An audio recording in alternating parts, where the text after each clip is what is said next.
মুমিন সব সময় এটা বিশ্বাস করে যে কেউ না দেখুক, দেখে কে? পুলিশের চোখ ফাঁকি দেয়া যায় কি যায় না? কথা বলেন। পুলিশের চোখ ফাঁকি দেয়া যায় না? সিগন্যাল দিয়ে রাখছে পুলিশ, যাবা না, হুট করে গাড়ি টান মারছে, কিছু করার আছে? র্যাবের চোখ ফাঁকি দেয়া যায় কি যায় না? বিমানবন্দরে কাস্টমস অফিসারের চোখ, যারা দেশের বাইরে থেকে আসেন, ইমিগ্রেশন পুলিশরা জিজ্ঞেস করে গোল্ড আছে? গোল্ড কোন দেশ থেকে আসছেন?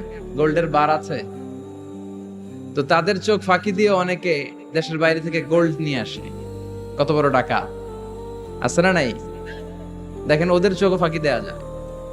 পরীক্ষার হলে যারা গার্ড দেয়, তারাও যাতে উল্টাপাল্টা করতে না পারে ম্যাজিস্ট্রেটও লাগানো হয়, ঠিক কিনা? ওই ম্যাজিস্ট্রেটের চোখ ফাঁকি দেয়া যায় কি যায় না? ফাঁকি দেয়া যায় না শুধু একজনের চোখ। এজন্য আমি সবসময় বলি যে কেউ যেটা দেখে না দেখে কে? কেউ যেটা শোনে না শোনে কে? আপনি যখন যে মুহূর্তে যেভাবে আল্লাহ তাআলাকে ডাক দেন তিনি শুনতে পান।